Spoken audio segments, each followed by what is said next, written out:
to Licensed Poetics, a podcast about books and art. I'm your host, Fan Ling. And I'm Derek Dow. Woohoo! Welcome to a very special episode. This is the last episode that we're going to record before Derek leaves for America. Yay! Although I do take issue with special episode. I feel like we said at the beginning of each episode, we're like, welcome to a special episode. It's like, man, Don't give away our secret. okay, the next one we start, I'm going to be like, This is not a special episode. this is a regular episode of Licensed Poetics. But I didn't lie today. It is actually a special episode because, as you will have read from the title, it is our 2024 Reading Wrapped, or also known as End of Year Book Tag. I think as part of this very special episode, let's play the blooper reel from our story. Yeah? Oh yeah, we should. Yeah. That sounds fun. There was a lot of swearing on it though, so Oh no. Okay. Yeah. You know what? I will. beware. Yeah. Beware. You have been warned.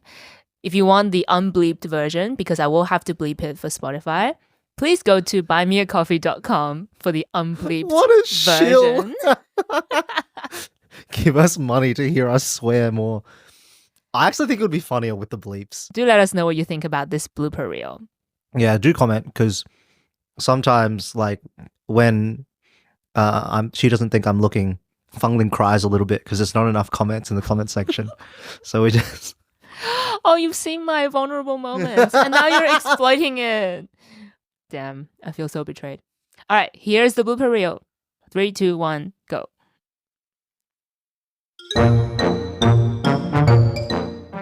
Drag out the welcome bit. Okay. Welcome to News Corp, you two. Okay, that's too enthusiastic. Breathe out my nose. So when I talk, I'm like, sorry, my nose is very blocked. It's such an honor to be working with the Ms. Editor. To work with. Fuck. It's such an honor to be working with the. Fuck. Sure you can. Sure you can. Sure you can. I feel like a TikToker. Oh, I know a great book that'll... Oh, wait, I can't read. Sure you can. Oh, sorry. Oh no, she's a misogynist. There's a ping pong table in the break room. There's a ping pong table in the break room. There's a ping pong table in the break room. I just peeled off like a whole chunk of dead skin off my head. What is it? Good direction. Oh, yeah. Oh, yeah. Oh, yeah. We will change that. How do I? Fuck, this is so difficult. I'm not sure I can do better than that one. Yes, we'll try. Yes, we'll try. Yes, we'll try. Lost the plot. Doesn't sound like words anymore. I love our office. I love this motherfucking office. Okay. There's only so much variety a non-actor can do. I think, is it okay if I have a go at it maybe a couple of times and then notes? Okay, sure. Yeah. And then maybe you give me notes and then I do it a couple of times, or else I'll forget where I was. Oh, yeah, sure. Ugh, look.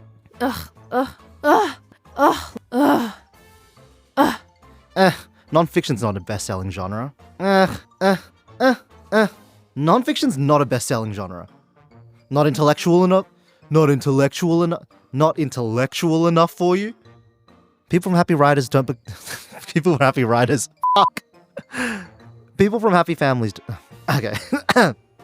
People from happy families don't become writers because they don't hate themselves. That's really sad now. That's no longer like a funny line.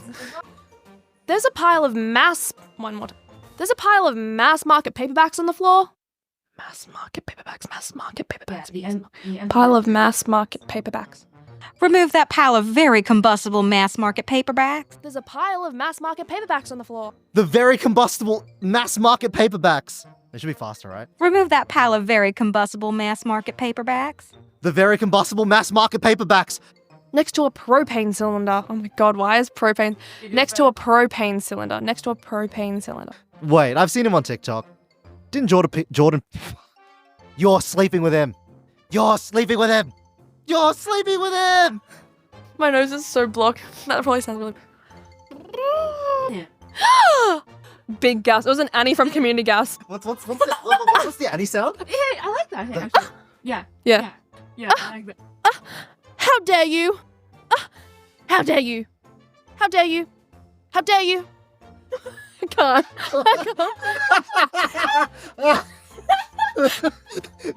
For a second, you look like a fucking Animal Crossing character. How dare you? Is that too girly? That's too girly. How dare you? How dare you? How dare you? Okay,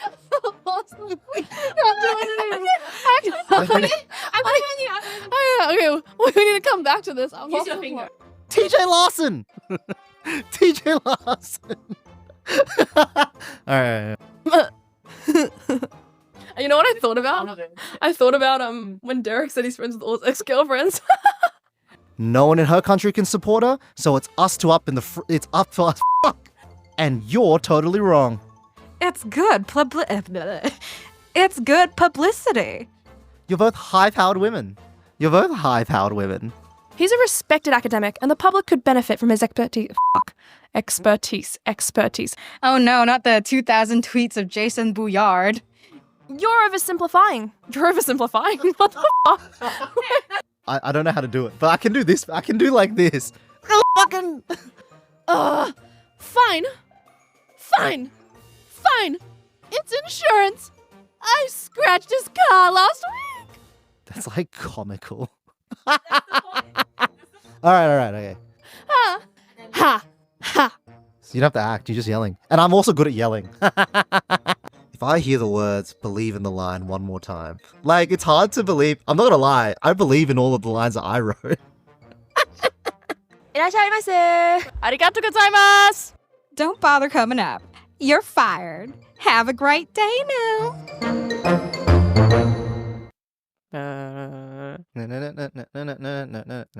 And that's the end. What did you guys think? What do you think? There's a lot more swearing than I remember, even than I remembered. And I Yeah. remembered so much as it was swearing. And Derek's bloopers are particularly aggressive. Fuck. You're gonna bleep that too, I'm sure. Yeah, I have to. Bleeping is actually fun. Like the bleeps sometimes add a comedic layer to it. That's right. We were watching an episode of of Rick and Morty earlier today, and it's because it's full of bleeps. It's so entertaining. Yeah, so we had a listen party earlier today at my place. So we're actually recording this on November 10th, which is a good thing to bring up because A, it's the date that our story went live on FBI radio. So we all gathered at my place to listen to it live. But also, why are we recording this end of year book tag on November 10th? Well, because Derek is leaving soon. So I guess, yeah, we will have about a month left before the year officially ends. Okay, so the end of year book tag, the way it'll work is that there's a list of questions. And as usual, you can use the chapters within this episode to navigate to the question that you're most interested in. Let's just get right into it. Yeah. All right. Sounds good. Cool. The first question is, how many books did you read this year?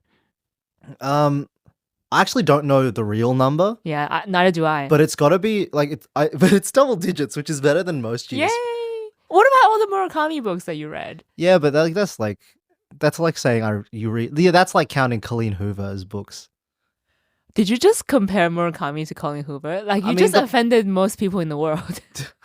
Oh, right, that's true. It doesn't matter. You would offend either Colleen Hoover Yeah. fans or Murakami fans.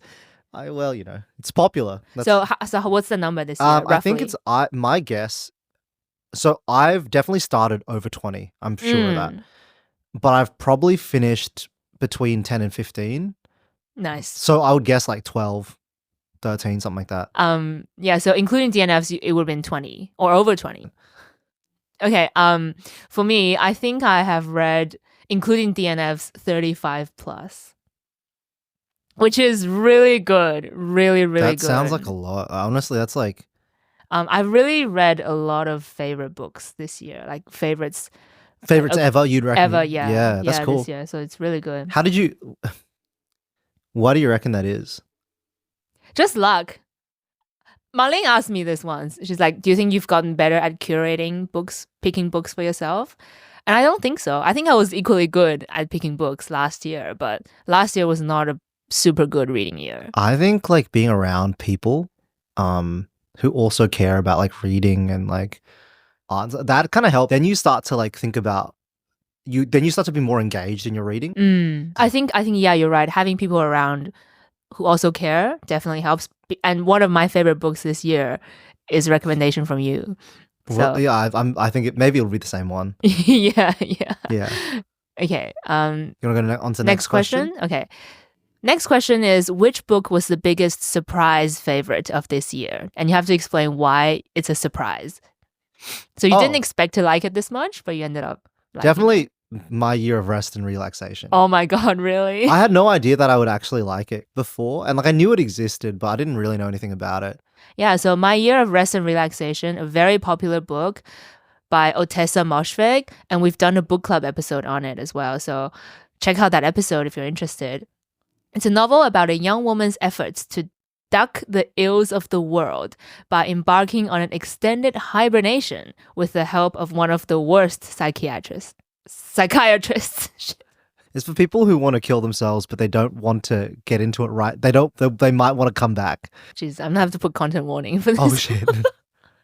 Yeah, so you didn't expect to like it because... This is one of those books where I was like, oh, it's going to be like a load of literary wank. But it wasn't. It was just like terrible people being terrible, which is like, that's what I love. And that psychiatrist character is amazing. It's really funny. I remember that. Amazing character. Yeah, so if you're into some dysfunctional therapy content, give this book a go. I wouldn't say it was one of my favorite books of the year, unfortunately. Fair enough. Yeah. What was yours? Yeah, my biggest surprise favorite of the year is actually Convenience Store Woman by Sayaka Murata. Amazing book. Yeah, again, a licensed poetics book club book. So you can really see how this book podcast has shaped my reading, really. So it's a book by a Japanese author. And the reason I'm surprised is simply because I haven't read Japanese literature in probably over a decade. So I went in without expecting a favorite. And it turned out to be one of my favorite books of the year. So that's the reason I'm surprised. Okay, this is not a good this is not... Convenience Store Woman is the heartwarming and surprising story of a 36-year-old Tokyo resident, Keiko Furukura. That's...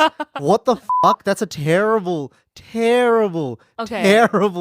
Well, let me fill in the gaps then. Keiko is a 36-year-old convenience store woman, which is unusual because it's unusual for a 36-year-old woman to be A, unmarried, and B, working in a job like a convenience store clerk.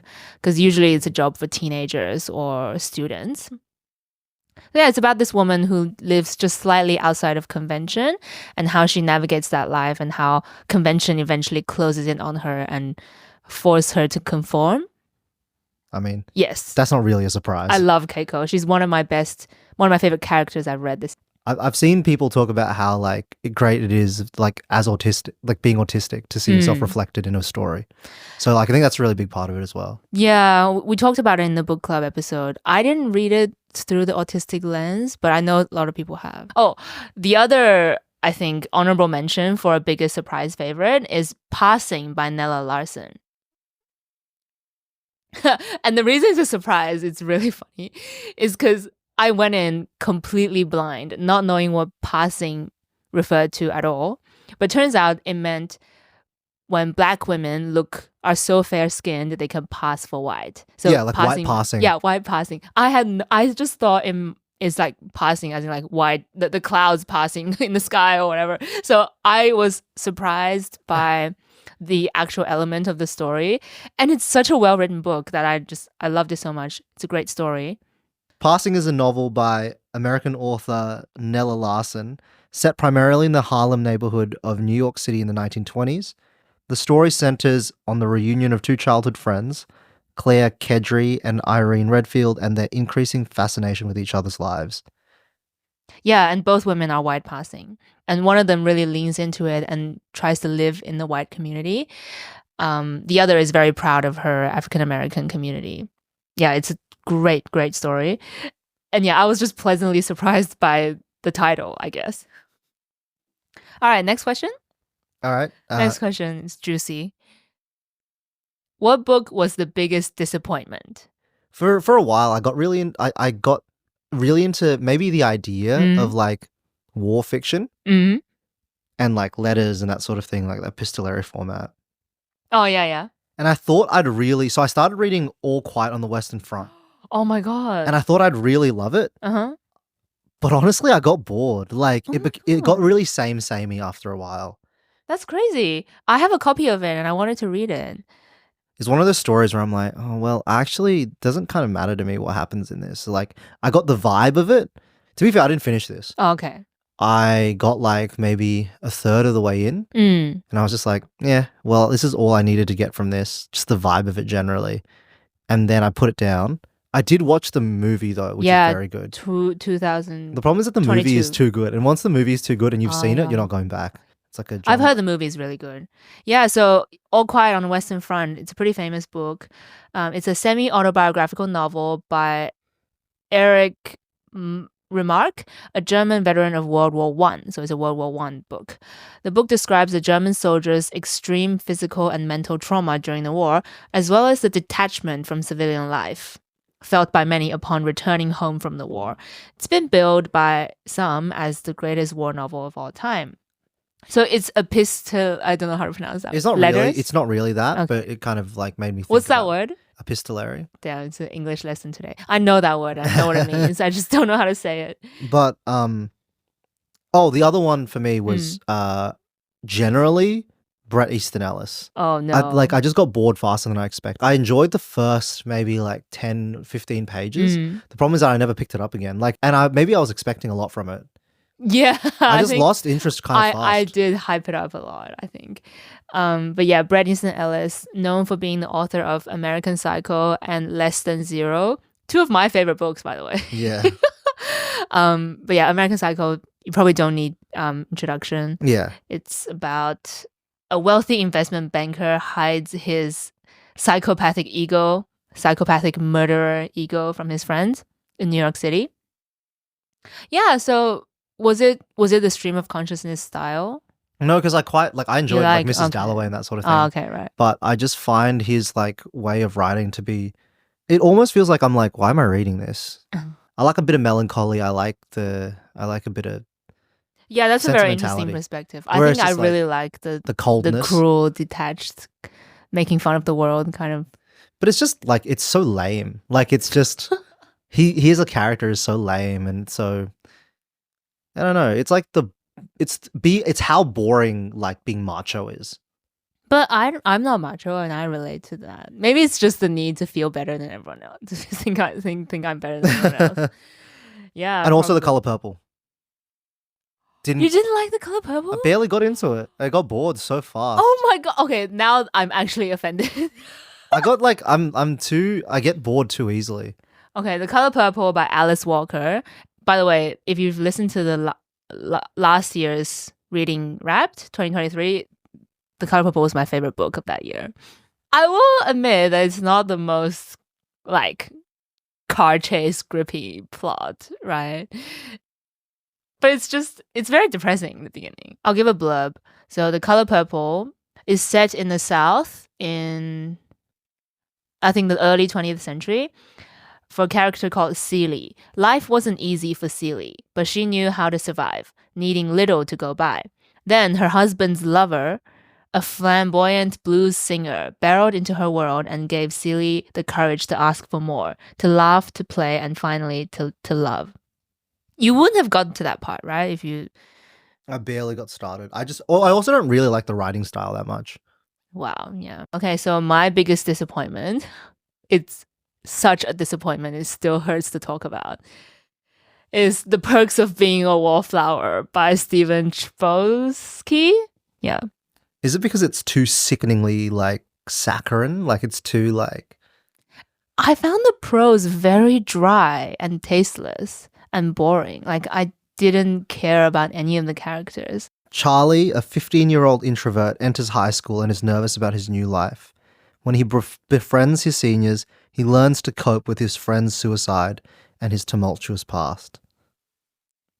Okay, yeah. So, yeah, as part of my ongoing research into teenagers, this was going to be like a monumental read in my research project. And I thought I was going to love it because it's compared to The Catcher in the Rye like all the time. But I think comparing this book with The Catcher in the Rye just shows how important the voice is. Because Holden's voice, J.D. Salinger's voice, was so interesting to me, whereas Stephen Chbosky's voice in The Perks of Being a Wallflower. I found it so dry and tasteless. Yeah, which is really Have you crazy. seen the movie? No, I haven't. Maybe try the movie. You like it? I liked it enough. Okay. Again, you will not. You just need. I'm telling you, just take my advice and just watch a John Hughes movie. Like, you want to see high school? Like, Okay, fine. it's the feeling of high school. Okay. Yeah, the other honorable mention, biggest disappointment, is probably On Earth We're Briefly Gorgeous by Ocean Well, but Vuong. you kind of knew you weren't gonna like that. I really hoped I did. I think I was hoping against hope that I would like it. Why? Because he's like the biggest Asian author of our generation, or the generation slightly older than us. Yeah, On Earth We're Briefly Gorgeous is a debut novel. It's also epistolary, bit of a theme for today, about a boy who tries to discover his true self in a foreign country, trying too hard to find a proper fitting, a real place for himself. Shut up. It's overly flowery, melancholy, melodramatic language that I found incredibly annoying and difficult to connect with, and I put it down. How far did you get in? I got to maybe the halfway point. That's a fair bit in. I know, right? Yeah. But then, You really suffered through it. yeah, I did. I did. But then at one point, the self-importance just got too much. And like, honestly, it was so boring. It's quite hard. Like, maybe if there's a movie about On Earth We're Briefly Oh my Gorgeous. God, please, no. Maybe I can watch No, it. please, no. Do not waste more money on... That's fine. I'm sure the rights for it would have been optioned. Like, he would have surely. Definitely. Right? Like, they exist somewhere. Whether or not they'll use it, I don't know. But Because I'm it's such a bestseller. they would have bought the rights to it, I'm sure. Next question. What is the book you read this year that you wish you had written? Oh. I changed order a little bit, sorry. Yeah, the book this year that I wish I'd written. Yeah, I think this is a really interesting question because it's different to just a book that you love, right? I think it's a book somehow within like your realm of interest or even your realm of like the skill that you hope to have one day. Yeah. Like, what kind of book would I like to write, basically? My answer is gonna really surprise you, but I want to hear yours first. It's cheating a little bit, but the Area X series. Okay. So like that, I think we talked about that previously on the podcast in passing, I think. Mm. Like, you would have known it from like the movie Annihilation, basically. Oh yeah, yeah. That was mentioned in your first episode. Yeah. I mentioned it all the way back then. It's got like a Southern Gothic, like environmental horror, cosmic thing going on. Mm. I would love to be able to evoke a sense of like existential fear and like uncertainty. That sense is always what I would like. That's right? cool. And it's also very popular. It's very engaging. It's crazy because I think for me, American Psycho is about exactly that. Yeah, Existence. but like you could. The difference to me between American Psycho is that if you wanted to, you could actually leave all of that behind. The character can't because it's who he is and because he's nobody, so he can't. But like, yeah, when you add that cosmic me element, having a sense of it's self less... like means that I can walk away, right? But the cosmic part of it means that no one is safe. Like it doesn't matter how awesome a human being you are, you're done. Like, yeah, that's good. So yeah, the Area X series, it's also known as the Southern Reach series, written by Jeff VanderMeer. 3 books: Annihilation, Authority, and Acceptance.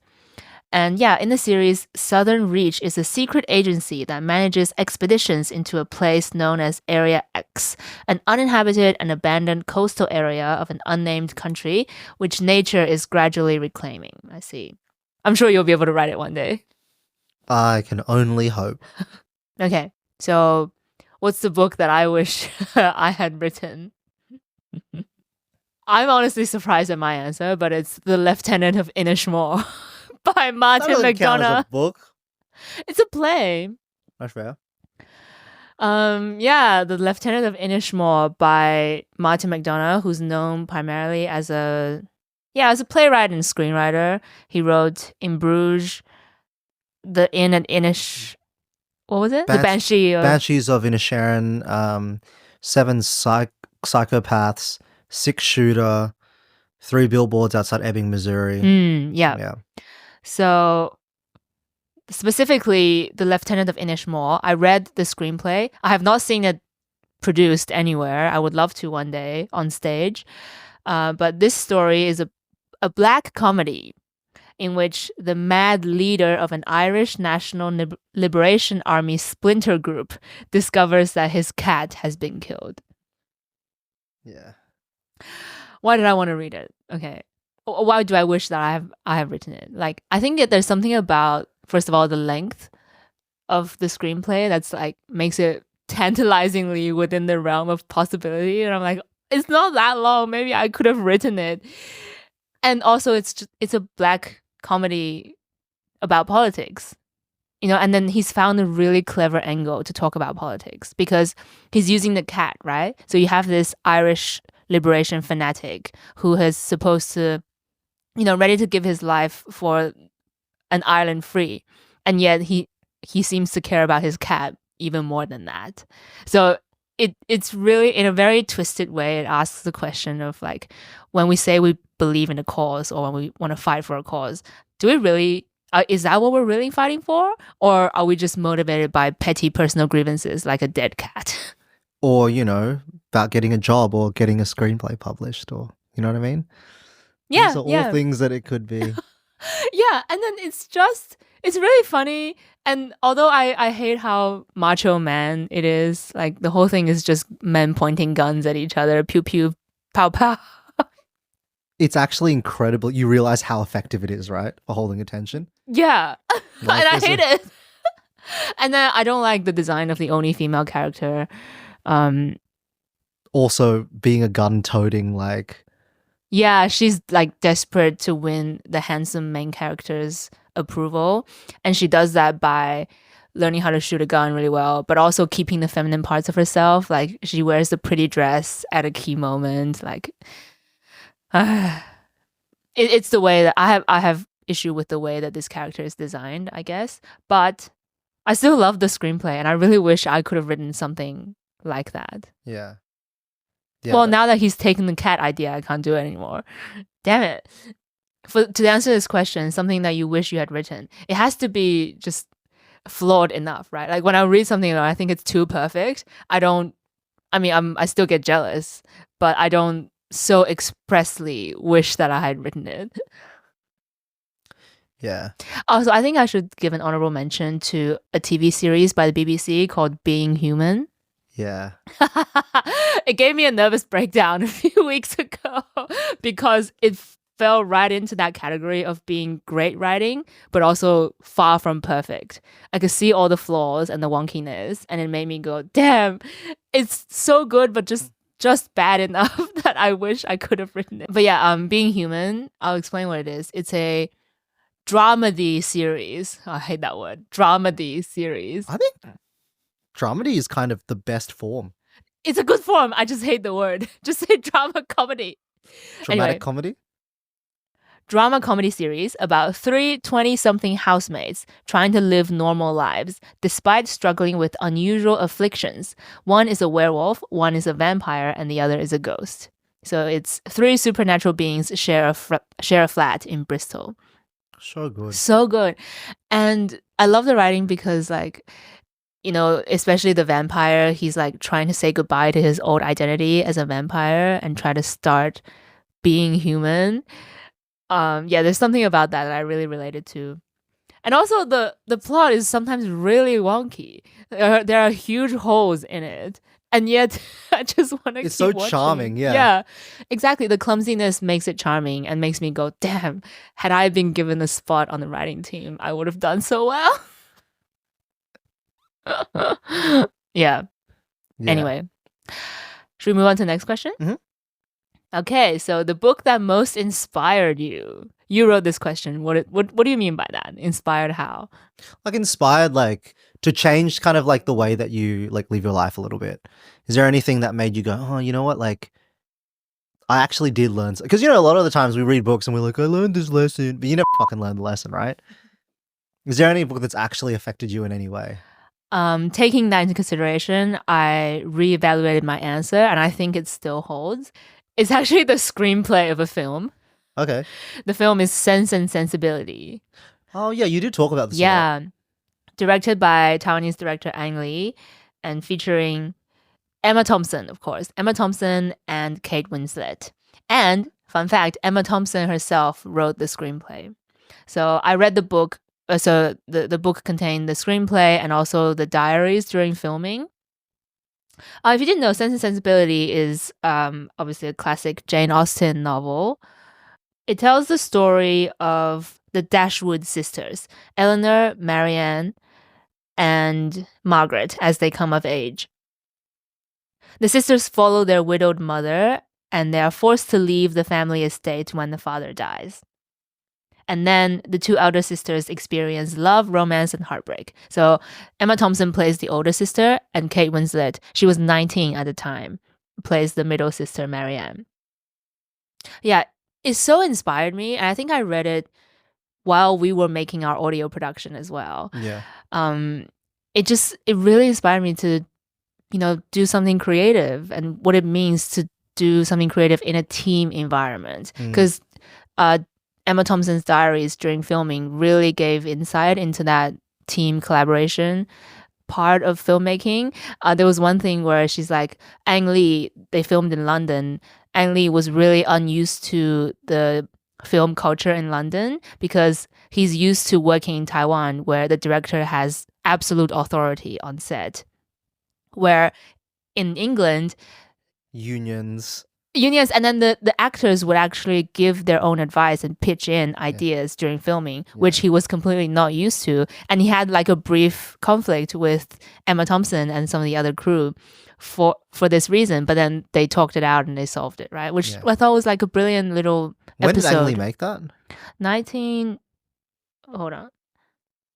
Ang Lee's made some 1990 movies. I know. It's 1995 period drama film. And then apparently on the first day of filming, they did a Buddhist ritual to pray that everything would go smoothly during filming. And then like Ang Lee did like the Chinese incense sticks, the bowls of fruit and rice. And then everyone was invited to lit an incense stick and then pray to the god of their own choice. That's pretty great. I know. And then I remember at the time I was trying to put together the team for our audio project. And I was wondering like, I have team members that are overseas, like, should I have sourced local people? I was having these doubts. But then I read the screenplay and the diary, and then their film crew was incredibly international as well. Like the production team, the producers are from LA, filming was done in England. Like it was, even in 1995, it was like a global effort. So I was like, it's completely normal to have such a team in a creative project, right? So yeah, I think it really inspired me. That's pretty cool. Yeah. Yeah, no, but tell me, what book inspired you? Between Here and the Yellow Sea. By? Nick Pizzolatto. Oh, okay. Louis Arch, a stained glass artist, struggles over his masterpiece for a castle in southern Missouri and learns through great loss what his true subject will be. Sounds intriguing. Yeah. Also Ghost Birds. Oh yeah, you mentioned this on the first. Yeah. There's a bunch of short stories that very vignette-y, very like almost like painting a scene type stories. It just had like a fun, like maybe not fun, a kind of depressing, like very melancholy vibe to it. And it was just, I was just like, oh, this is like doable. Like it's a short story. Oh, okay. He completed it when he was doing his like Masters of Fine Arts or whatever. Mm-hmm. They never went anywhere, but like he still published them. And then I read Galveston, which is like his novel. And that kind of barely sold any copies as well. But then I would watch a bunch of interviews and like how it got optioned for a screenplay, which let him talk to literary agents, which got him into a writer's room, which got him into like, and then he ended up having his show. Yeah. And like, Wait, True Detective. yeah, True Detective. Oh wow. Which is like huge. Damn, so you learn the journey. Yeah, it's always the journey that inspires you, right? Yeah, and also like just like reading his short story, being like, this is like doable. Like I don't have this sort of sensibility, but. Cool. What's the next question? Next question. Another very interesting question. The book that broke you. What kind of question is that? For you, I guess it wasn't a book. I guess it was Being Human, right? I wouldn't say. Look, Being Human contributed to my mental breakdown. What was the other one? The chief instigator of that mental breakdown was my hormones. So I wouldn't. Oh, that doesn't count. No, Being you Human still got doesn't exactly. So I wouldn't answer Being Human as the book that broke me. I do have an answer though. Oh yeah, okay. It's a book that I read recently, and it made me feel sad in a way that I haven't felt this sad in a long time. It's a book called The End of Eddie by Edward Louis.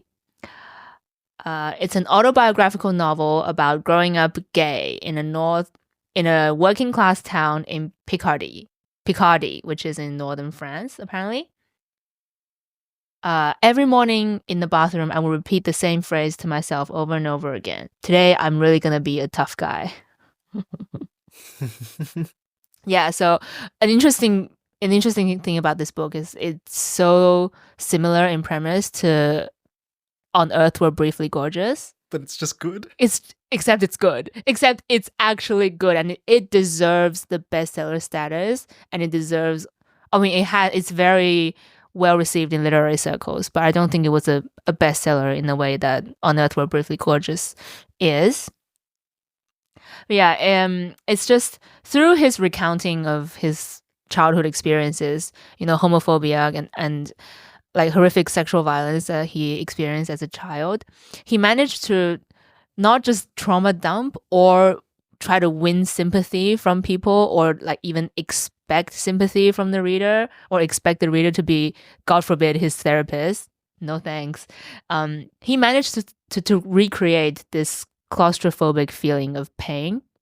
And this is one bit that I really love, like how complex an image he paints of his childhood. So obviously there's all that violence, but there's also moments of tenderness where his father would never say this to his face, but would always compliment him behind his back. He would be like, "Oh, my second son, he's the pride of the family because he's so smart and does so well at school." But then to his face, it's just endless insults. So you see how he presents that, and it's a complex portrait. So yeah, I didn't cry. I didn't cry at it, but it did make me feel very, very depressed by the end. Yeah. What about you? Which book broke you? I don't think I got broken by any books. Why did you ask me? Thought it'd be a funny question to ask. You're like, oh, does she have feelings? Yeah, I'm just trying to test. This is a Turing test. Prove to me you're human. No, I reading books that reinforce my worldview is kind of not good. I do it. So I read too much Nick Pizzolatto. If I read too much like Southern Gothic crime fiction, if I read too much Murakami, I go into this weird, endless, melancholic spiral where I feel like we're just living time, like we're living life on a loop. Yeah, I think you're right. Anyway, I think we should move on. We have lots of questions to go through. Sorry. Yeah, what's the trend that you hate the most? For me, it's pretty easy. It's the classic like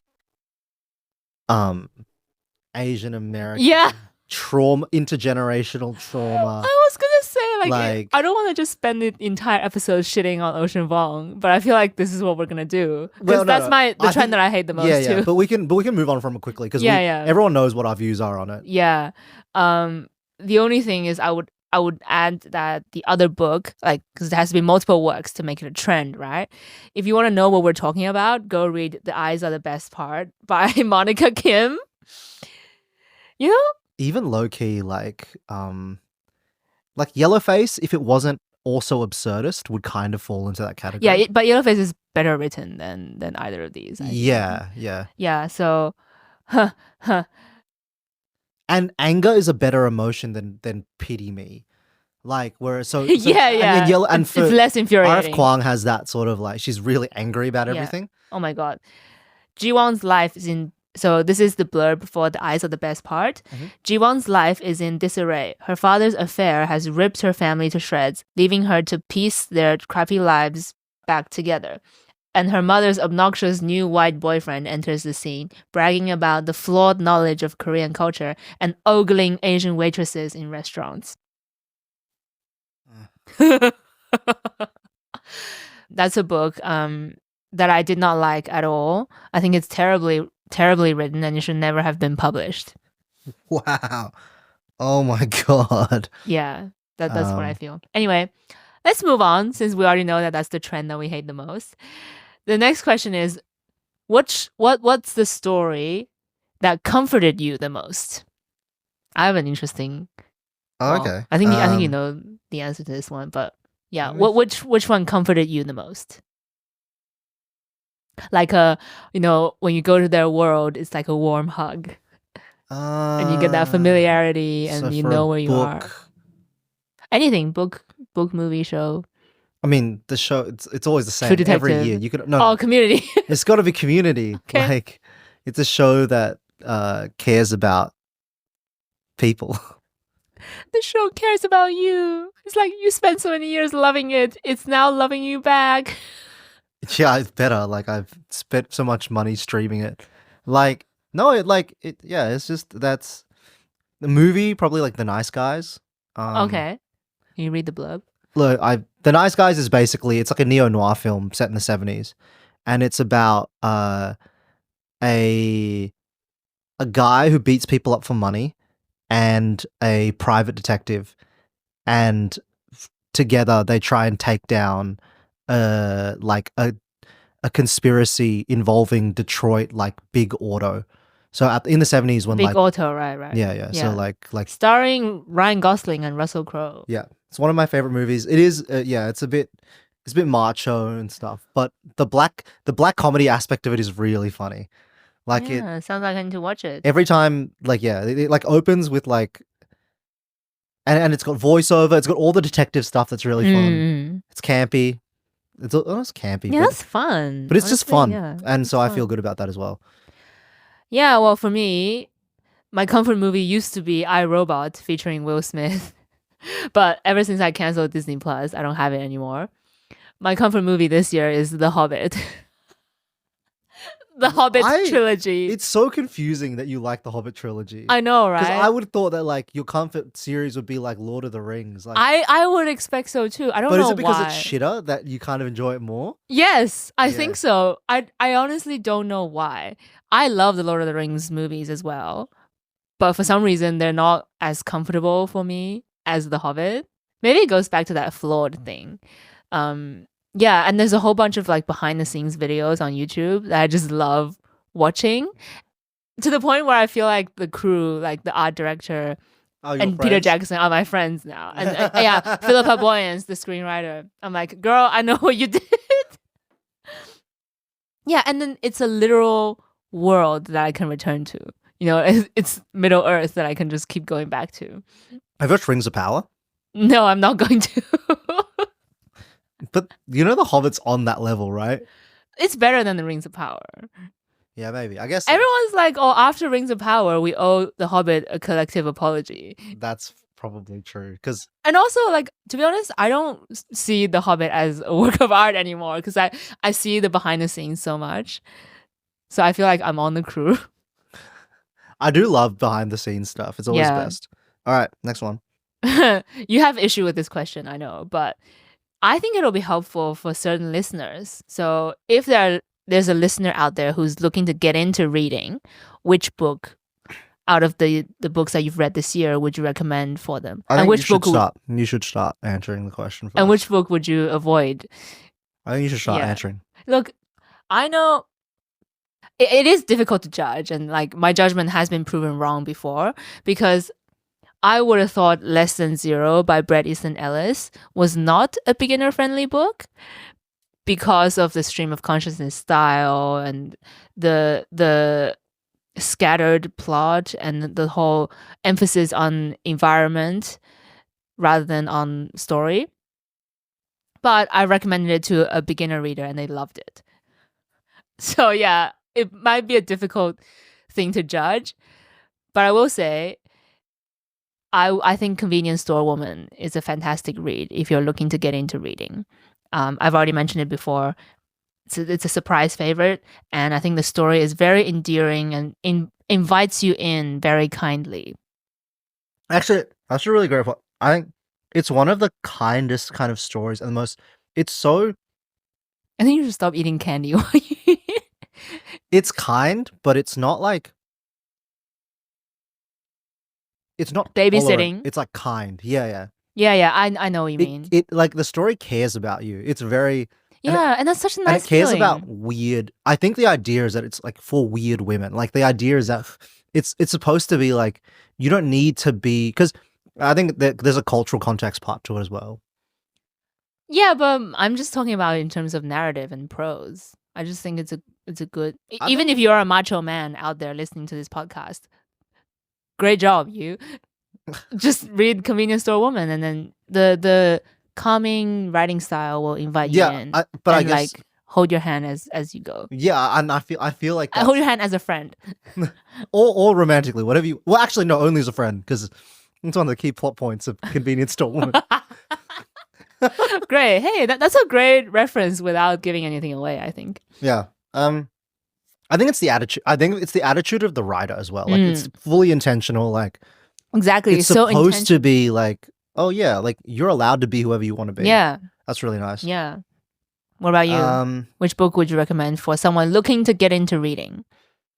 As a general rule, I think this is always like an annoying thing that I see in every community. There's always like, if I'm a beginner, how do I get started? It's like just whatever you like about it. Like whatever it can be intimidating. Yeah, but just pick the thing that you like. Like don't do the thing where it's like, oh well, you know, this is for beginners. This is for advanced readers. It's so like, I feel like it's so condescending. But okay, fine. I think the big thing can be short form stories versus long form stories. Like that's a good question. Length is to me the biggest like thing to overcome. Do you think short is easy to get into? Yeah, almost always. Because even if you don't like it, usually you can just still finish it. And then you kind of know that that you is don't a like it. Good point. Whereas with longer books, what you often do is you do not finish, and then you kind of like now you never get back into reading. That is actually a great point. Yeah. And so the more important thing is, other than length, the other important thing is like, so whatever you think is cool. Like, if you think this might be interesting, or you might like, don't be like intimidated by like, oh, this is literary. This is not literary. This is genre. Like, yeah. Because if I started reading. And I was like, and I had to like, and someone was like, you know, you should read like, I don't know, some easy to read story, like some like commercial crime novel. Mm-hmm. I would just never get back into reading because I'd be like, this fucking sucks. In terms of something I would recommend to somebody, I really don't know. Okay, it's fine. No, look, I think you quote unquote went into reading with a very extensive art and critical background. And a lot of people don't have that, and that's totally fine. Daisy Jones and the Six. Do you like that book? I haven't read it, but like everyone I know who's read it enjoys it. So really, Daisy Jones and the Six. I've heard mixed reviews for that one. I think the other thing you can do is like you can just, if you're not even into reading but you like music or something, read a biography about someone's life. Like Patti Smith's what is it? Oh yeah, that one's huge. What is it? Children something, I don't know what it's called. Just Kids? An autobiography by Patti Smith. Yeah. I will say that one of my friends recently told me that she actually Googled this question: how to get into Tolkien for dum-dums. If you have to write that question out, just watch the movies. I will say I think the movies are much better than the books. To be honest, yes. Yeah, okay. Cool. That's one question. Next question. Who was your favorite author of the year? My favorite author of every year is kind of the same. Dan Harmon. He doesn't write books. Community. Yeah, he doesn't even write books. As soon as I say Murakami, I usually just like. I really enjoyed. Oh, you know what? Yeah? Did we answer favorite books yet? No, I was saving that for Okay, later. all right. Yeah, Murakami. Okay, fine. Well, I think my favorite author of the year is quite significant, and she has become one of my favorite authors of all time. And it's a significant discovery, Yeah. in the life of a book nerd to discover a favorite author. Okay. So I'm really vamping it up. I'm still waiting. Who is it going to be? It's Annie Ernaux. Yeah, that makes Yeah, sense. I mean, I started reading her book last year, and I read 2 more of her books this year, and I just love her writing style. And now you're like, oh my god, almost want to have an affair just to see how this goes. Brilliant. So that's a reference to her book Simple Passion, which is about an affair that she had with a Russian diplomat stationed in Paris. So Annie Ernaux is a French writer, and she's known for writing deceptively simple personal narratives. And she won the Nobel Prize in 2022, and the prize sentence is that she won it for her courage and clinical acuity with which she uncovers the roots, estrangements, and collective restraints of personal memory. Another fantastic sort of autobiographical / personal narrative or memoir. Like, her form is so inventive that no one really knows how to categorize it. Some people have called Simple Passion a novel. Is it not? No, I would call it personal essay or memoir because her form is so inventive. What?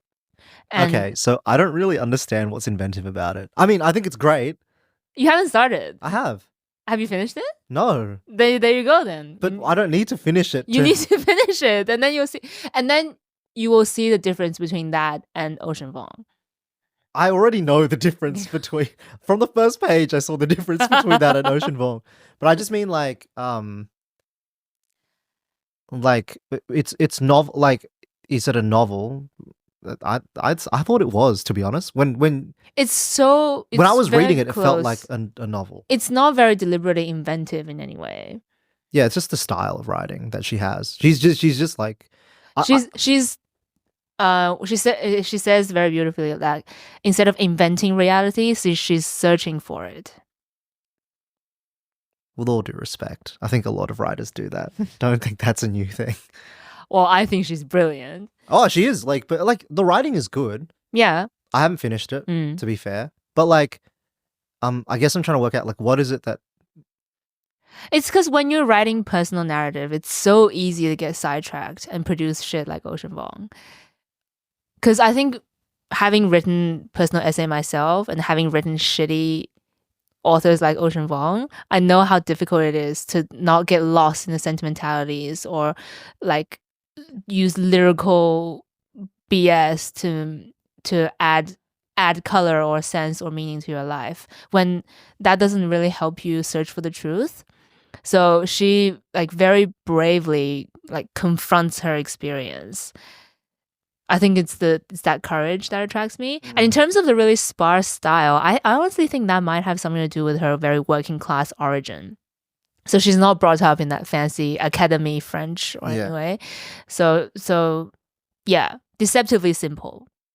Okay. Who's your least favorite author of the year? I feel like it's kind of unfair to be like to say because I don't finish so many Oh yeah? and I never finish anything I don't like. Mm. It's kind of not fair really for me to be like, oh, I hate this thing or whatever. But like, yeah, very simply, like Ocean Vuong, tried the book, could not care less. Maybe like 10 pages in, I was like, this is pointless. And so yeah, look, it seems unfair for me to be like, oh, least favorite author of the year because I barely read it, but I just couldn't care. Yeah, I mean, it's fair that he's your pick. My least favorite author is also from a book that I have not finished, but she managed to get on my nerves because of her aesthetic, I would say. So it's a book called The Last House on Needless Street, and the author's name is Catriona Ward. And It says this is the Katrina? no Catriona. The story I think of it's mostly pronounced Katrina. Are you sure it's pronounced Catriona? with an O in it. Yeah. You're kidding. That can still be called, you can still pronounce it as What? Katrina. I literally have never heard of that. Yeah. Well, that's cool. Yeah. So this is a story of a serial killer, a stolen child, revenge, death, I already hate and it. an ordinary house at the end of an ordinary street. All these things are true. And you know why I don't like this author? It's because she is so unbelievably suburban white woman that, like, her and it's a multi-perspective thriller, and all the perspectives sound like a middle-aged suburban white woman. Even the cat sounds like a suburban middle-aged white woman. That's kind of charming, isn't it? No, it's not. No, Oh, it's okay. not. It's a very limited way, a very unimaginative Why did you even way. read it, honestly? It doesn't seem like something you'd be into. Very good question. It was picked by my Book club. lovely book club. Yeah, I knew it. I don't think any of us like the book. So there you go. Well, how did you pick it? Why did you pick it? I didn't pick it. One of our members picked it. Yeah, I guess it's part of the true crime. It's very true crime, right? Oh, I think it made one of the top lists on Goodreads for some reason. I guess it's because it's quite like Yeah. Look, being from a certain background is never a problem. It's that when you're writing, you exhibit no self-awareness. and I'm sure that's That's a fault of the writer. That's Yeah. not the fault of her background. So it's like if you're a suburban white woman, like examine that, admit that that's your world, and like see the limitations of it, and acknowledge that. You know that would have been completely fine. I'm actually super interested in writing someone who can reflect on that meaningfully. there's none They of that. didn't. No. All right. Okay. Next question. Which books did you DNF? Oh man, so many. I couldn't Notable even, ones. Like well, Ocean Vuong didn't finish it. Color Purple didn't finish it. What else did you lend me? American Psycho, I don't think you lent me, but I didn't finish that either. One of Jeremy's books, so he tried to get me to read Ken Liu. Oh yeah, you didn't finish it? I could not give a shit Which about book? Ken Liu. Grace of Kings. It's fantasy. Yep. It's a retelling of the fall of the Qin dynasty and the subsequent rise of the Han dynasty in ancient China. But they're like steampunk Avatar the Last Airbender style. Like Why didn't you like it? I don't care for his writing style Okay. because his characters are like kind of caricaturish, Okay, right. and they're like you're meant to empathize with them in a way that doesn't feel very natural, and I don't care for Okay. that. I don't know. Jeremy has this whole thing about how like Grace of Kings is actually set up in that way and written that way because it's supposed to represent like Huh, don't you hate it when you offer criticism and they're like, "That's the point"? I'm like, "Go away." I mean, look, that's fine. I don't mind that. And to be honest, as I kept reading it, I was kind of like, oh, okay. Like I think the idea of Grace of Kings is, so it's like a trilogy. Mm. And the idea is that they're different versions of revisionism in history and stuff. Yep. So the first version of it is this very like, Damn. like kind of like seeing history in a mythological way. Mm. And the second book is more realistic. So the characters become more realistic. Mm. But I also don't think he has the skill to kind of write like that. Like it's very ambitious. Oh wow. And it's quite good if you like that sort of thing, but Damn. there's not an effortlessness to it. Revisionism. You're not gonna just like bust out that term without explaining it. Oh, like the way that you view history changes over time. Like at one time, history might be recorded as being like, Mythology. very mythological hero characters or whatever.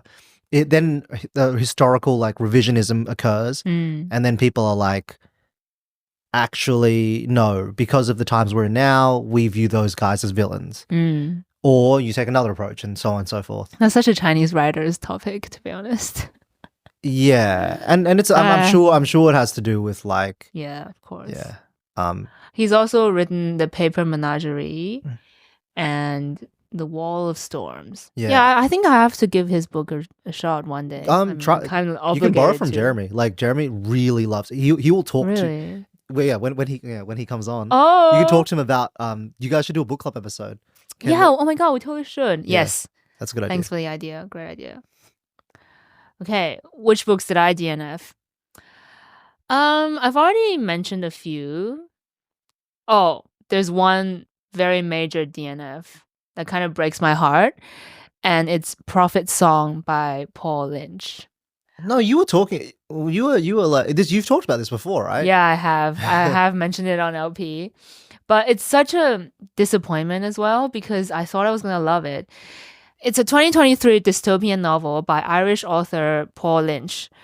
The novel depicts the struggles of the Stack family, in particular Eilish Stack, a mother of 4 who's trying to save her family as the Republic of Ireland slips into totalitarianism. See, like, I would have loved that. But I You hated had an the issue with writing the prose, style. right? Yeah, I it was had- like very purple prosy. It's not purple. It's weird. Oh, that's right. Everything was about sex for some reason. There's like an orgy of something, right? Like I remember that was a phrase that you were mentioning. Yeah, not everything is about sex. That line is about sex. It's just use of outlandish words that try to be creative but end up just obstructing your connection with the emotion. Hmm. Yeah, so I can't. I took real big issue with the writing style and I DNF'd it. Yeah. Okay, I think should we discuss? Okay, I think we should ask this question next. What was your favorite LP episode of this year? I did write something down about it. I think honestly, the one that I liked the most was because I enjoyed so many of them because like I had like the first one that I was on that was kind of fun, but probably because I like the book club episodes so much. Probably that first one with Anya, the hot calm, like vegetarian one.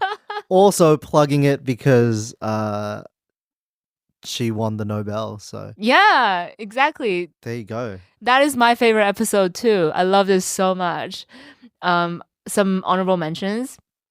I loved your very first episode. That was a great episode. Oh, I don't remember what that was about. Your very first one. I talked about small things like these. And you talked about Book names are so Nick stupid. Pizzolatto. Book names are It is so- a bit of a stupid name. I also really enjoy the quotes off. You know that movie's coming out? Yeah, I was gonna. I was gonna Yeah, I was gonna because I follow saw it. it the other day. Jeremy and I were watching trailers. We saw Cillian Murphy. We were like, Yeah. what the fuck? Small things like these. A book about the church's presence in Ireland. Gonna be a movie featuring Cillian Murphy. I'm assuming it'll come out at Christmas time. Yeah, that will make sense. I think later this year. Yeah, Yeah, so it must be a Christmas time movie. I can't wait. I hope they do it justice. The book is excellent. Yeah, right. Yeah. Well, anyway, I was gonna say some honorable mentions of my favorite episodes. The quotes off episode, which will already be That was out by fun. the time this one was That out. was fun. And yeah, my favorite one has to be the book club with Anya because A, The Vegetarian is just such a good book, and B, like we had such an amazing discussion. I had fun recording it and I had fun listening to it as well. Yeah, it was really good. Yeah. Let's do this one. What are your least favorite books of the year that you haven't really talked about yet? I have one. It's Ready Player One by It was fun. Klein. I lent you that, right? Yeah, you did.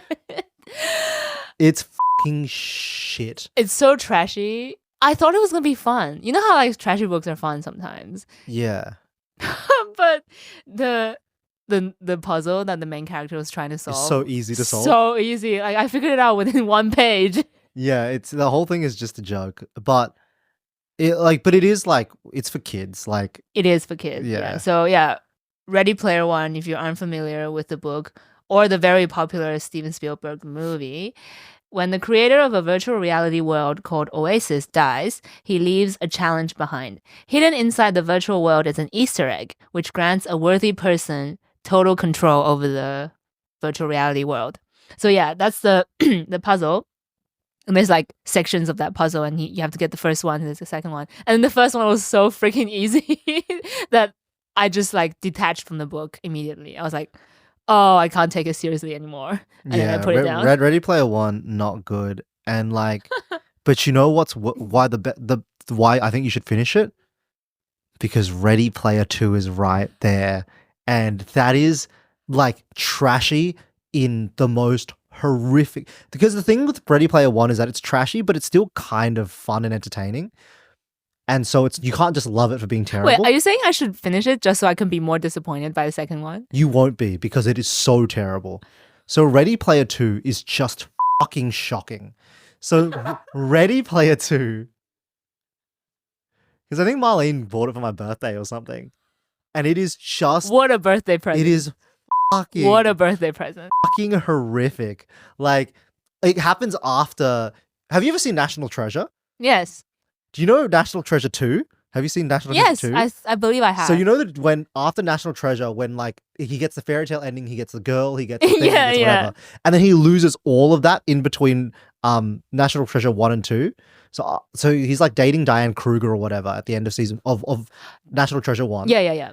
By the time it gets to 2, he's like they're divorced and like Oh yeah, they're separated. They're separate. fighting, yeah. Yeah. That's Ready Player 2. It's so good because it's just not good at all. Dude, it's so fun.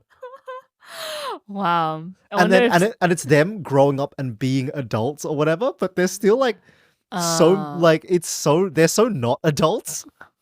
It's so bad that it's actually fun. I wonder if Spielberg is gonna pick up Ready Player 2, yeah. Never. But I highly recommend. Gosh. Hang on, I think I've got one. Yeah. Oh yeah, actually I don't have a lot to say. Okay. The City in the City, a little bit disappointing. China Melville. China Melville. Oh, you've read China Melville. Yeah. The City and the City. It's like kind of like it's smart and it's interesting and it's intellectual in a way where like, but I don't get the heart from it, and so I don't enjoy it. The idea is really cool. It's essentially two cities that like interlock with each other, like City A and City B, like this, and they like. Oh, okay, I don't really know how to do that, but two interlocking. He's doing the Tenet, the Tenet gesture. I have two. What is it? I have two things for you. I'll read A the symbol, Wikipedia. It's a word and a gesture. Tenet. Jesus Christ. Okay. The City and the City is a novel by British author China Melville that follows a wide-reaching murder investigation in two cities that exist side by side, each of whose citizens are forbidden to go into or acknowledge the other city, combining weird fiction with the police procedural. Oh, I can see why. Well, you like police procedural, right? And I like weird fiction. Like it in theory, it should be like awesome. Because I wanted the weight of those ideas, right? I love weird fiction, obviously, Area X, Southern Reach. I love police stories because, and then I was just like, the detectives are not detective-y enough. Okay. The melancholy doesn't act. There's not that sense of melancholy in the air that you get with in the City. There's none of that. Like the character is not that, and so I was just like, it's such a cool setup. It's a cool premise, and I'm like, the characters are just not there, and it was so disappointing, and I did not finish it. Damn. Well, when did you read it? If you remember? Early this year. Right. Okay. I think now we have to answer the question that everyone's waiting for. What were your favorite books of the year? Especially one that you have not discussed so far. I don't think I've discussed Sputnik Sweetheart. You should talk about it. And I really liked it. I'll just find the Murakami. Yeah, it's Murakami. I know it's like a bit. Sumire is in love with a woman 17 years her senior. But whereas Mew is glamorous and successful, Sumire is an aspiring writer who dresses in oversized second-hand coat and heavy boots like a character in a Kerouac novel. Sumire spends hours on the phone talking to her best friend Kay about the big questions in life. What is sexual desire? Should she ever tell Mew how she feels for her? And meanwhile, Kay wonders whether he should confess his own unrequited love for Sumire. And then a desperate Mew calls from a small Greek island. Sumire has mysteriously vanished. Oh, wait, so it's like A is in love with B, but C is in love with A. Yep. Oh, and then A vanishes in the end? And then A vanishes. And yeah, A wow. vanishes. Okay, is it set in Japan or fictional world? It's no. It's set in the real. Well, yeah. It is what it is. Okay, explain the Without title. like spoiling too much. Explain the title. Sputnik Sweetheart. It's just about. I think it. all Murakami novel titles are pretty nonsensical. Like, I think Sputnik It's a Sweetheart. great title. The prevailing sentiment among critics is that the title refers to the novel's main characters orbiting around each other. Oh, that's so sweet. Sputnik Sweetheart. Like there's sweethearts. K is Samura. So K is Samure's Sputnik Sweetheart. And Samure is Mu's Sputnik Oh Sweetheart. my god. And they can never get close, but they pull each other into each other's orbit. It's a very to me. That's so sweet. Yeah, I don't know. It's also it's still like very masculine, even though it's about like lesbian lovers and like it's still very masculine. But it is quite like. Yeah, Romantic. it's quite romantic. I do like. This is the sort of romance I do like, like kind of wistful, like oh, we'll never be together. Like those are my favorite type.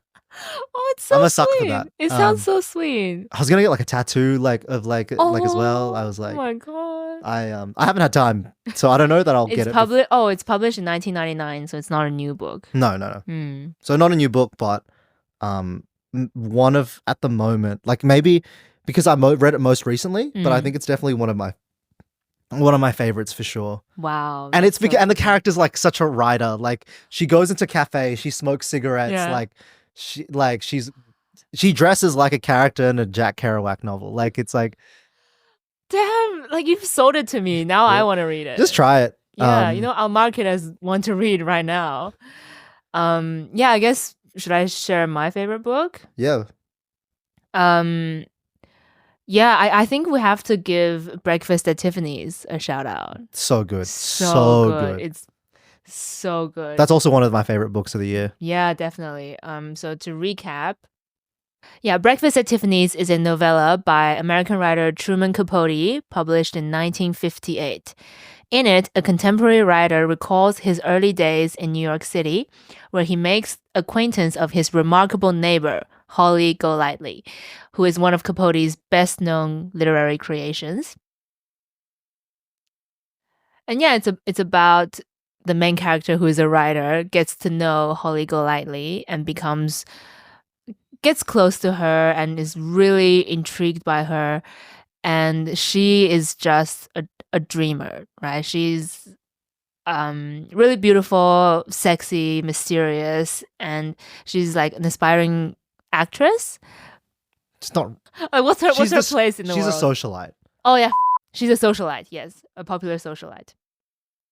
Yeah, and it's such a beautifully written book. And Holly Golightly is probably one of my favorite characters. Probably my favorite character that I've read, I guess, this year. Ever. Probably ever. Probably ever. Yeah. And also one of the best names ever. Like Holiday Golightly is an amazing name. Like I've come across two great names this year. And like yeah, Holiday Golightly. One of them is Holiday Golightly, so Holly Golightly for short, which is I can't even imagine how good it is. And the other one is like from a song by the Stone Roses, Sally Cinnamon. Fucking love that name as well. I don't really think about names that much. Yeah, but when you get a good one, it really changes things, right? I do agree. Holly Golightly is an incredible name. Like Murakami characters have boring ass names. My name is Kei. All right, man. Like I'm sure it's significant in Japanese. It's not often that you get to read some books as good as Breakfast at Tiffany's. It's so good. So good. Ridiculous. It's also pretty offensive. Like if you're not really that into literature and then you read it and you're like, oh no, yeah, you'll be like, okay, this person is racist, but it's like, oh well. Yeah. I mean, it's not H.P. Lovecraft like this guy was racist for his time type racist, but like this guy is a product of his time. Yeah. Anyway, the other favorite book that I want to shout out is The Vegetarian. Of course, it's about Dreams, a young woman. I was going to sex. say mental illness. Yeah, dreams, sex, and mental illness. You said horny and scary.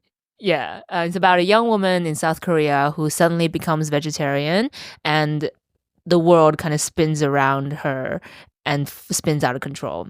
Her husband is very shocked and believes her to be selfish when she became vegan, really. I have to retract my earlier statement. I actually did cry reading Sputnik Sweetheart. I think I actually did. It's like thinking about it and I was like, oh, I actually did. Oh my God. I don't remember the last time a love story made me cry. Like that never happens. I cry more at friendship than I do at love, but like both of them. And when you have them together, like that always fucks my shit up. I also cried reading a manga this year, which is pretty like.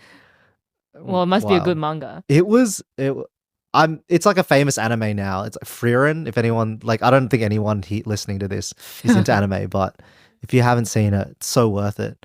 There's just like it's like fantasy or whatever, so some people might not like it, but there's this great bit where she's like a major. She's in the heroes' party, and they've been traveling together for years. But she's like an elf, right? So she outlives all of them, and you can see that so there's a lot of time skips. 1,000 years later, she's still traveling and like adventuring with a whole new group of people. But you can see how her first adventurer group affected her. And so she does all of these little things and you never know why. And then they show you at the end like the reason for the way she acts. And it's like in memory of her friends that died like 100 years ago. Yeah. And she's still... That hit your tear ducts. Oh man, it got me so bad. There's this great scene where like they're fighting some monster and like I think she's like wielding and the monster can cast like illusions and stuff. And she immediately knows it's an illusion because in her mind she imagines because I think it like uses your memories or whatever to so she can tell like memories of her friends are her tethered to reality. Yeah, so in the memory, the version of this hero, like that's her friend in the party, that she conjures up, tells her, "You know this is an illusion. Just kill me." And it's like, oh, it's so good. Oh. And he dies with this smile. And I was like, oh, so good. Oh, that's so sweet, Derek. It's called Frieren Beyond Journey's End. It's Frieren, Beyond Journey's End. Yeah, so anyway, that's how I feel like reading this. Oh my god. I feel like I just saw your soft boy side. Oh, I love that sort of if it's to do with friends and love. You said you thought you were a soft boy, but you're not. But actually I think you are. You're like simultaneously a soft boy. The detective has to be. He has to love his wife or else it doesn't work. It's so funny. Oh my god. Yeah. Do you know what makes me cry? What? Political torture. Really? The book that made me cry by far the most is actually a book I mentioned in last year's wrap up. Yeah. Which is The Unwomanly Face of War by Svetlana Alexievich. So it's a nonfiction book about... It's nonfiction, so it's actually really sad.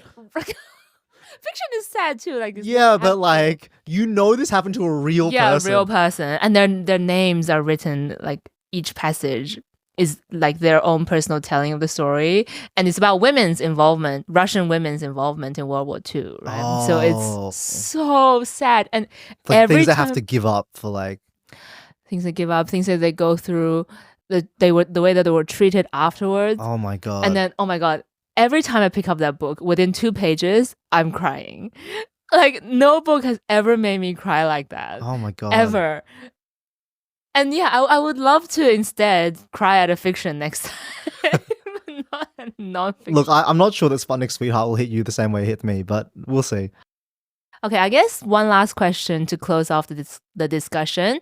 Because we're recording it in early November, what book would you like to read before the end of the year? What am I fucking right? Oh, simple passions. Like obviously because you told me to do it. Yes. The other thing is I want to finish Dance Dance Dance because it closes off the Murakami the main characters from the very first novella. I think they end at Dance Dance Dance. So I think that's definitely the one for me. Okay. For me, I want to read High Fidelity. By Nick Hornby. Yes. Which is another Derek recommendation, actually. So High Fidelity is by British author Nick Hornby, published in 1995, about Rob, who is a 35-year-old man who owns a record shop in London. And his girlfriend Laura has just left him, and now he's going through a crisis. So in the beginning of the book, he's listing his top 5 breakups, which is an insane thing to do. But weirdly kind of funny. So yeah, I look forward to reading it. Yeah, I think I definitely had a very monumental reading year. And I really hope my luck continues next year because sometimes I forget just how good it is to be reading a really good book. Like sometimes when I'm reading a book that's not so great, like when I was struggling through The Perks of Being a Wallflower, like my life just sucked. But then like when I started reading Breakfast at Tiffany's, that book is too freaking short. If only it was longer, then I would have been happier longer, you know? You really live in books in a way that I don't. I mean, I don't entirely live in books, but I do like it. I do like it when I do live in books. Like real life really sucks. It really does. Like real life is just yeah. Real life's alright. I don't mind not real my life. thing, not my thing. You know your Real life thing. is just not my thing. I do find though that like branching out to different types of art is really helpful because sometimes you get too deep into one and you're like, oh yeah. shit. Yeah, exactly. That's a great point because I definitely watched more movies and TVs carefully this year. Is that because like yeah, because hang you. out? Yeah, because of you. and I'm just yelling about Which is great. Yeah, it honestly is. In Bruges, amazing. And The Handmaiden. Love that. Handmaiden was so good. Handmaiden by Park Oh, Chan-wook. we didn't even get to talk about Decision to Leave. You want a detective story? Watch Decision to Leave. Okay. Amazing. Yeah, I hope you got something out of today's episode. Hopefully you've picked up a few recommendations of things to read or watch. And yeah, thank you so much for your support throughout 2024.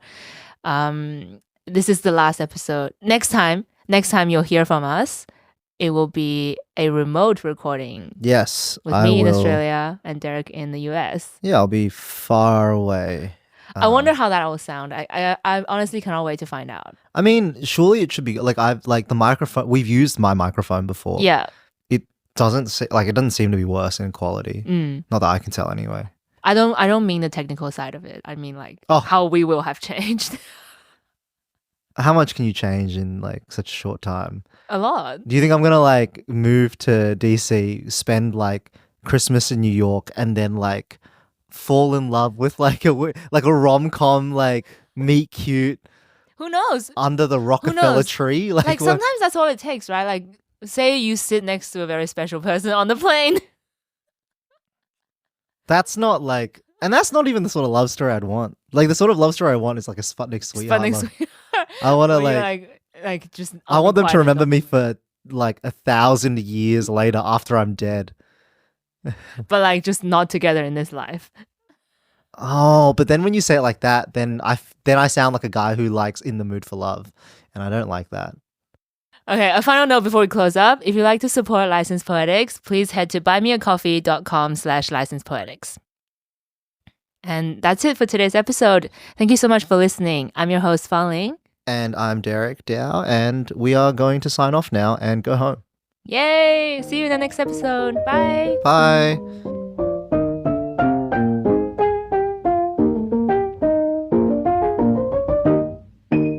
See you next year. Should we do Christmas sound effects? Hey. In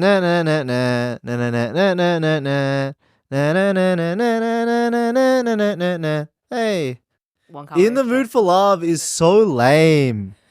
Like Chungking Express, I feel like is more mature. In the Mood for Love is so annoying and lame. Grow up. If that's your favorite Wong Kar-wai movie, grow up. Watch Ashes of Time instead. Damn. Get into wuxia. If you're a Wong Kar-wai fan, leave a comment. And if you made it this far into the episode, leave a comment. Well done.